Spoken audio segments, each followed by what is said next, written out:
الحمد لله الذي هدانا لهذا وما كنا له لنهتدي من قبل.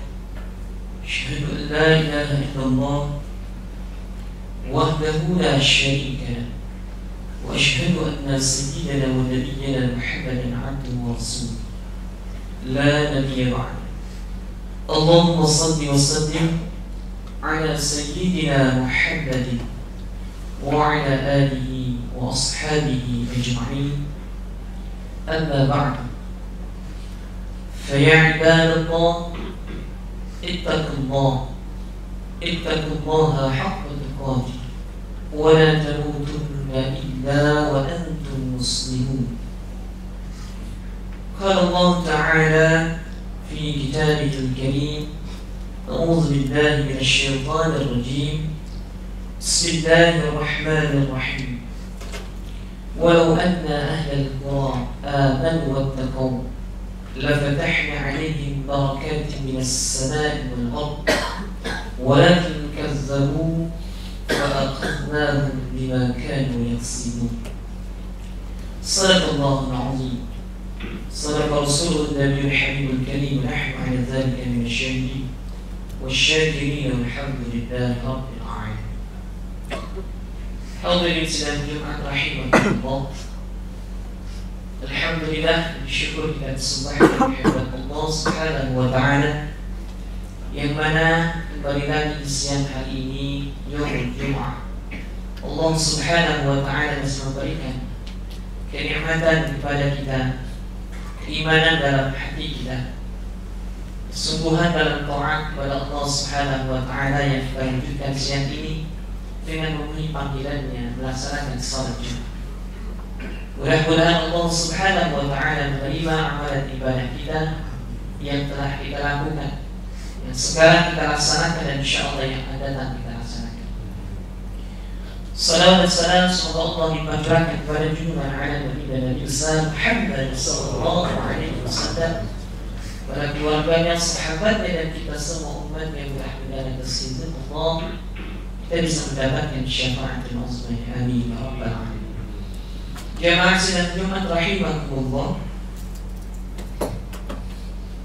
Beberapa waktu ini kita sama-sama memperhatikan begitu Allah Subhanahu wa taala menunjukkan kekuasaan, menunjukkan keagungan dan keperkasaannya kepada kita makhluk-makhluk, yang mana Allah menunjukkan bahwa Dialah Allah, tidak ada Tuhan selain Dia, tidak ada Tuhan yang berhak mengatur, menggerakkan, Rabb yang mengurusi alam semesta ini.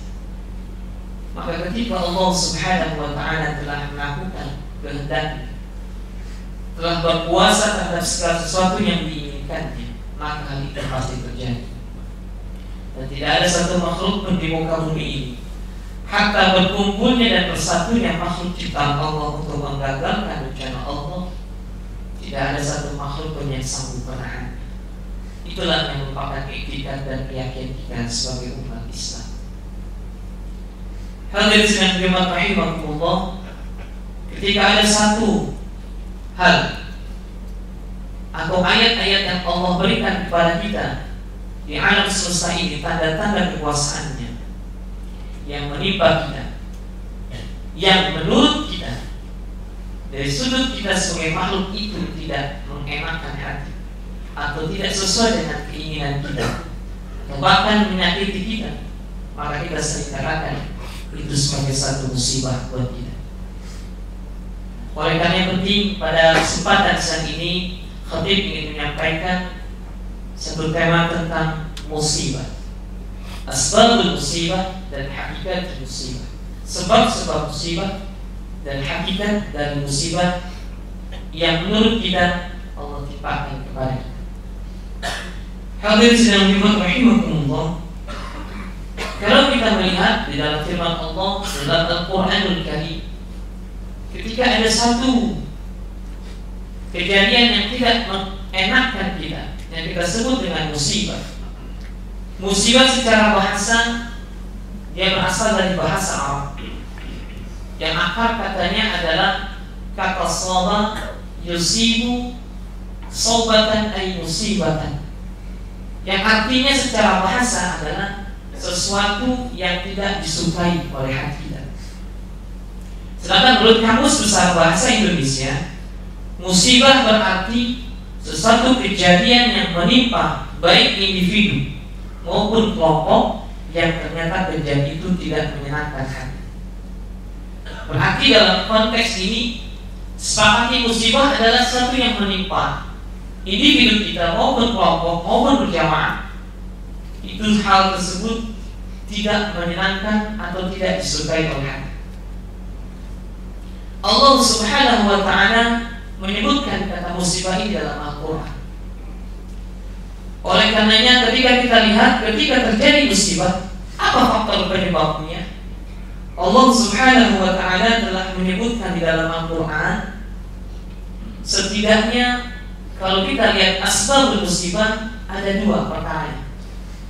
Pertama, faktor musibah sebabnya adalah sesuatu yang bisa dirasionalkan.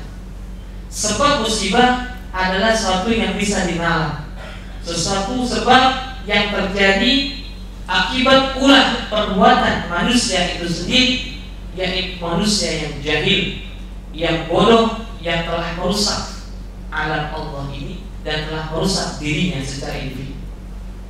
Ini Allah Subhanahu wa ta'ala sebutkan di dalam satu firman-Nya, surah Al-A'raf ayat 96. A'udzu billahi minasyaitonir rajim. Dhahara al-fasad fil barri wal bahri bima kasabat aydin nas liyudhikuhum ba'd alladhi 'amilu la'allahum yarji'un. Dhahara al-fasad, telah jelas nampak fasad, kerusakan, fil barri wal bahri, di daratan dan di lautan. Apa itu? Bima kasabat aydin nas, karena kerusakan itu dengan sebab-sebab kasab, ulah, usaha manusia yang bagaimana? Tentunya manusia yang telah merusak daratan dan lautan itu sendiri. Maka ini Allah sudah sebutkan hadirin, ketika terjadi satu musibah dalam individu kita sebagai pribadi maupun sebagai kelompok, Allah sudah sebutkan penyebab utama. Yang pertama adalah faktor kerusakan usaha-usaha kita yang telah merusak alam semesta ini. Karena kita sebagai manusia yang Allah berikan mandat untuk memulai, karena Allah menjadikan kita inni ja'ilun fil ardi khalifah, maka Allah tunjukkan alam semesta ini dan isinya untuk dimanfaatkan oleh kita manusia. Tapi ketika kita menjadikan fungsi khalifah ini menjadi sembarangan dan merusaknya, maka faktor ini akan menimbulkan turunnya musibah. Faktor yang pertama ini, hadirin rahimakumullah, ini faktor yang bisa diterima oleh seluruh lapisan masyarakat, baik orang-orang intelek, orang-orang awam, hatta orang beriman, bahkan orang kafir sekalipun, mereka sepakat menerima ini sebagai satu sebab. Orang muslim menerima ini sebagai satu sebab karena ada dalil. Dan orang non-muslim sekalipun, dia mengatakan iya, ini faktornya terjadi musibah, karena dia bisa dirasionalkan. Ketika diri kita, tubuh kita sakit, berarti ada faktor penyebabnya apa? Boleh jadi kita kurang istirahat, boleh jadi kita kurang atau salah makan makanan sesuatu yang masuk dalam tubuh kita, boleh jadi karena satu penyakit virus atau apapun bentuknya yang menyerang tubuh kita. Secara kolektif berjamaah terjadinya bakaran, banjir, tanah longsor, gunung meletus dan sebagainya. Ini menurut sebab yang pertama ini bisa dinalarkan. Bagaimana kita tahu, para ahli kita berpendapat terjadinya banjir disebabkan oleh di hulu sana banyaknya resapan air-air yang sudah hilang, dibangun perumahan, perhotelan, ditebangnya hutan-hutan pepohonan yang menyimpan air dalam tanah, lari ke bawah ke tempat kita, penyempitan sungai-sungai, dangkalnya sungai-sungai, sampah di mana semua. Itu indikasi yang bisa dinalar, dan semua menerima itu sebagai satu sebab datangnya suatu musibah. Tetapi hadirin sedang Jumat rahimahullah, kita terlupa ternyata ada sebab yang kedua. Yang sebab ini subhanallah menjadi sebab pula Allah Subhanahu wa ta'ala telah menurunkan satu musibah kepada umat-umat sebelum kita. Di dalam Al-Quranul Karim surah Al-Qasas ayat 59, A'udzu billahi minasyaitonir rajim. Wa ma kana rabbuka muhlikal qura hatta yab'atha fi ummiha rasulan yatlu 'alaihim ayatina wa ma kunna muhlikal qura illa wa ahluha zalimun.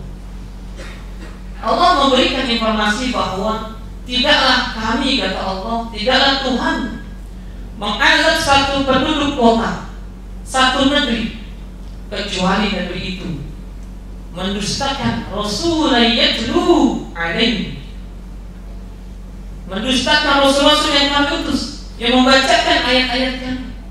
Dan tidak pula kami menghancurkan, mengazab satu kota ketika kota itu adalah orang-orang yang tidak beriman. Berarti kota itu adalah termasuk orang-orang yang zalim.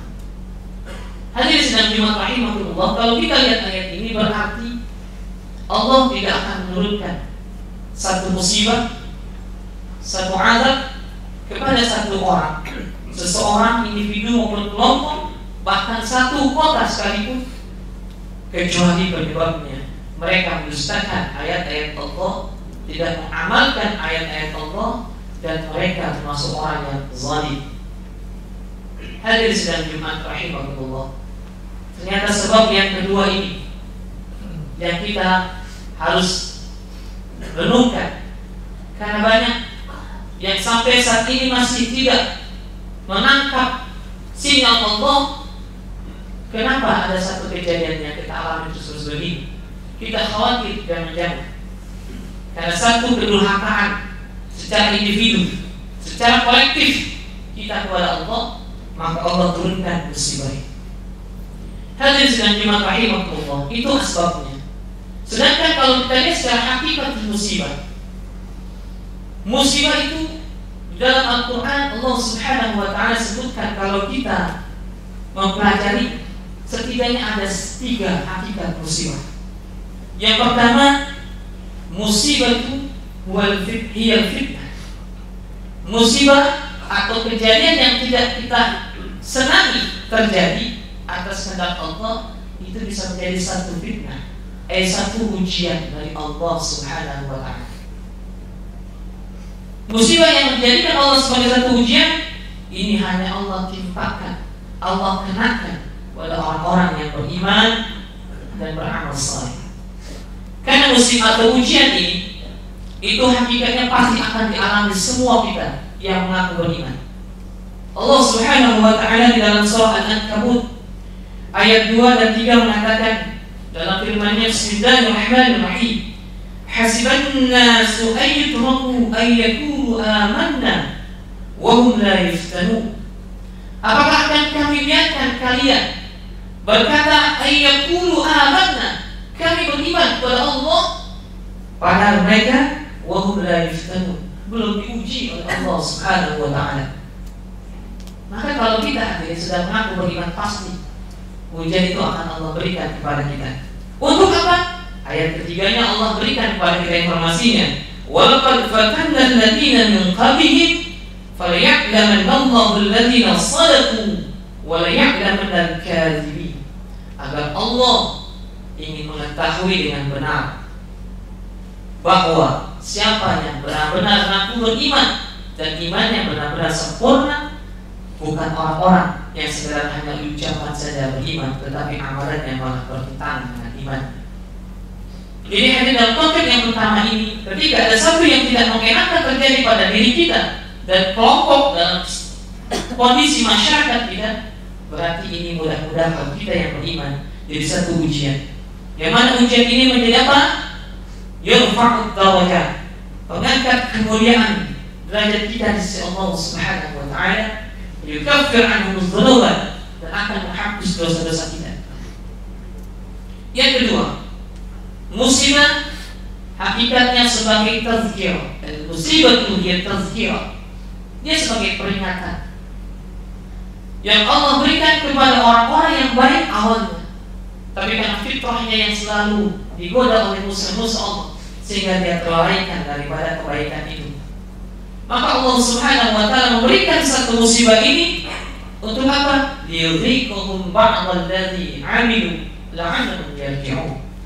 Agar Allah Subhanahu wa ta'ala akan ingin membalikan mereka pada track yang sebenarnya, pada jalan yang sebenarnya.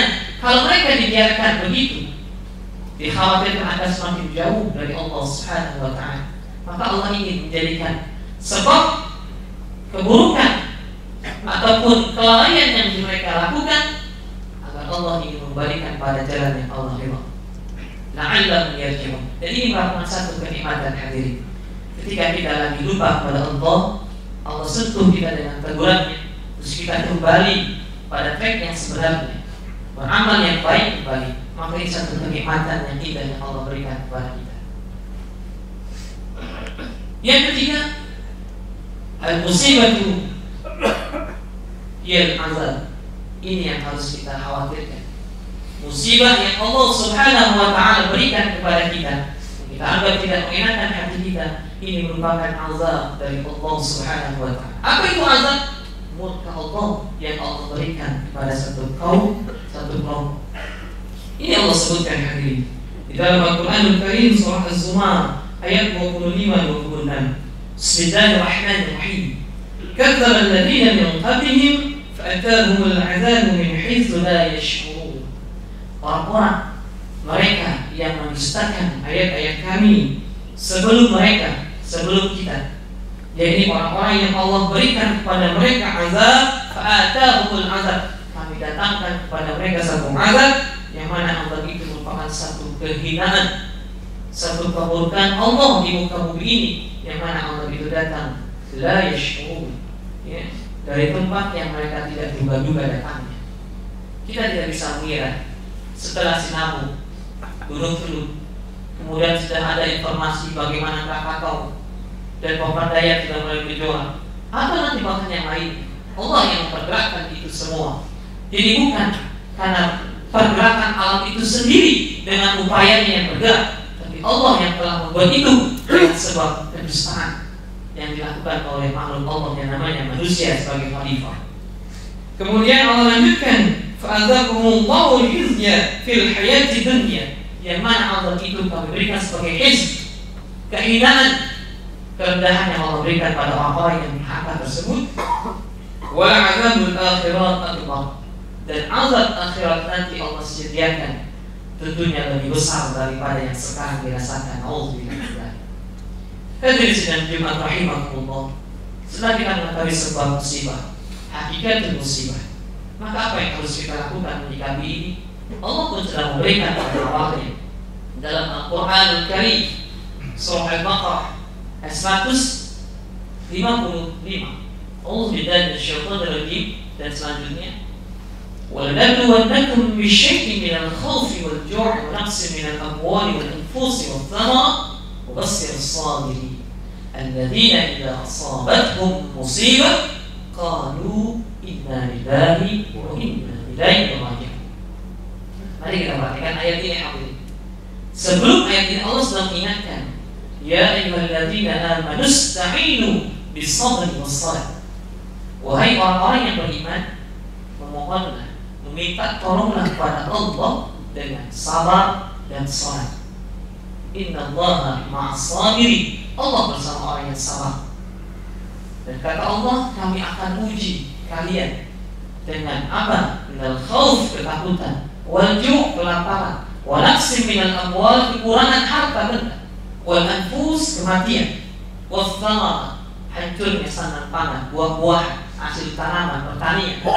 Wasyir sabirin, dan kabarkan gembira pada orang yang sabar. Siapa mereka? Idza asabathum musibah qalu inna lillahi wa inna ilaihi raji'un.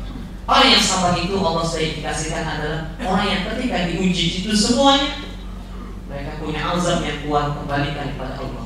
Bahwa semuanya ini milik Allah dan akan kembali kepada Allah. Tentunya di sini ada etikat yang kuat tadi dalam hati. bahwa ketika keyakinan kita sudah meyakini semua itu terjadi atas kehendak Allah, tidak ada satu makhluk pun yang bisa menghalaunya, maka minimal kita satu punya keyakinan yang benar menyikapi musibah yang kita hadapi. Kita bilang kita kembalikan ini punya Allah dan ini atas kehendak Allah. Kedua, ketika sudah ada etika kuat dalam hati, maka Allah suruh kita untuk sholat dan sabar. Maka perbaiki sholat kita sendiri. Insya Allah hamba yang sholat akan dituntut oleh Allah, hamba yang selalu mengagungkan Tuhannya karena diawali dengan takbir, dan hamba yang akan selalu mendapatkan keselamatan dalam kehidupannya karena diakhiri dengan salat. Maka sholat bukan hanya ada dalam masjid, dalam sholat, langgar di surau, tapi bawa sholat itu dalam kehidupan kita. Agungkan Allah dalam kehidupan kita, dalam tujuan kehidupan kita, dan tebarkan keselamatan buat sesama kita dan diri kita. Baru Allah suruh kita sabar. Apa itu sabar? Iktikad dalam hati kita meyakini kejadian itu datang dari Allah, dan kita berusaha sekuat tenaga memperbaikinya sesuai jalan yang tetap Allah inginkan. Jangan bilang sabar kalau ternyata kita melakukan kemaksiatan kepada Allah setelah ada satu ujian yang menyakitkan. Diuji oleh Allah, kita tidak senang, kita ridho itu dan kita ikhlas itu, sambil kita tetap berjalan pada jalan yang Allah inginkan. Itulah sabar untuk berubah. Hadirin sedang Jumat rahimakumullah. Mudah-mudahan dengan penjelasan pada siang kali ini kita mohon kepada Allah Subhanahu wa taala agar Allah menjadikan kita hamba-hambanya yang kuat dalam ujian.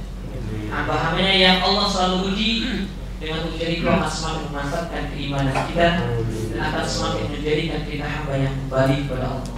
Sehingga pada waktunya, waktu yang telah Allah tentukan pada akhir hidup kita di alam dunia ini, Allah jadikan kita wafat dalam keadaan husnul khatimah. Amin. Ya Rabbal Alamin. Barakallahu li wa lakum fil Qur'anil 'azim wa nafa'ani wa iyyakum bima fihi min al-ayati wa dhikril hakim. Wa taqabbal minni wa minkum tilawatahu innahu huwal ghafurur rahim.